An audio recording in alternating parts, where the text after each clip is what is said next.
Hello everyone, my name is Daqi Liu. I'm from the University of Adelaide.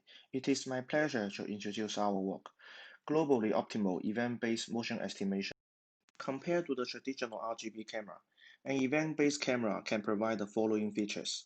First of all, it responds to local brightness change. Rather than capture frames at a fixed rate, an event camera detects event asynchronously. An event is a tuple which contains four variables: the pixel location, temporal location, and also the polarity. Moreover, an event camera is higher in both temporal and dynamic resolution. More importantly, it consumes less power than the traditional RGB camera. To take the full merits of event camera, contrast maximization framework was proposed in the last few years. It takes the raw event stream as input, estimate the motion parameters, and construct the sharpest motion composite image by maximize the contrast function. The contrast function, also known as the variance of the event image, is optimized through the framework. By given a specific omega, the pixel intensity of the event image can be computed by summing the distance kernel function among all the events and also the pixel. And the mean of the pixel intensity is the summation of all pixel intensities divided by the number of pixels.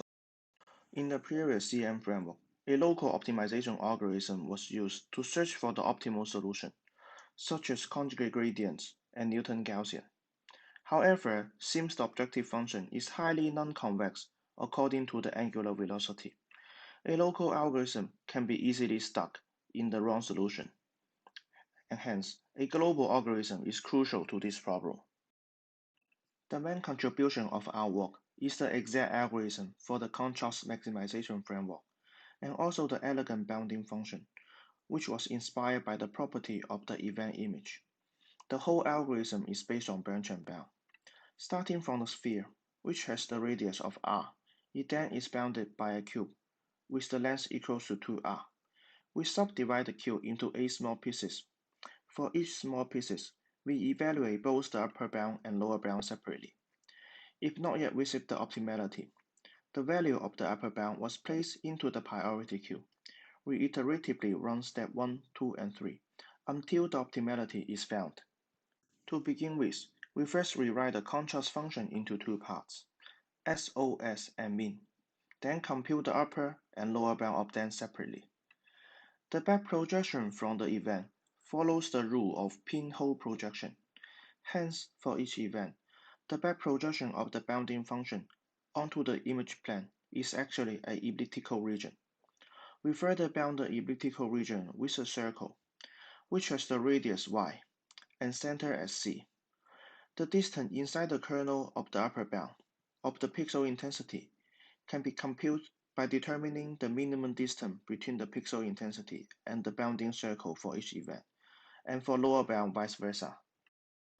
However, the upper bound of the continuous image is too loose, and hence the computational time of the whole branch and bound is too slow.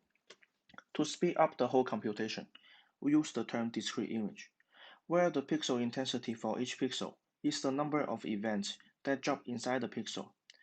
A direct way for computing the upper bound of the pixel intensity is counting the number of event circles that intersect with the pixel.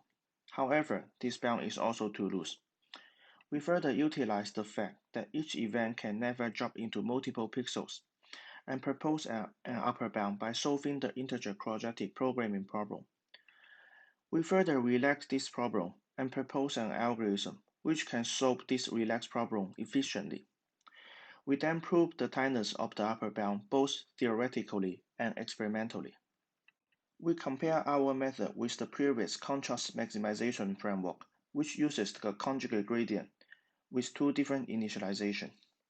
We also compare to other approach, which uses other reward functions. Experiments shows that local optimization algorithms highly rely on the initialization. Moreover, our approach is still better in accuracy. Good initialization also cannot guarantee to reach a global solution. The figures on the bottom represent the angular errors of our method across times, where the black curves represent our algorithm. Compared to the others, the proposed CMBNB is the only one that has no spike. For more detail, please visit our GitHub project, our paper, and contact me. We appreciate your attendance.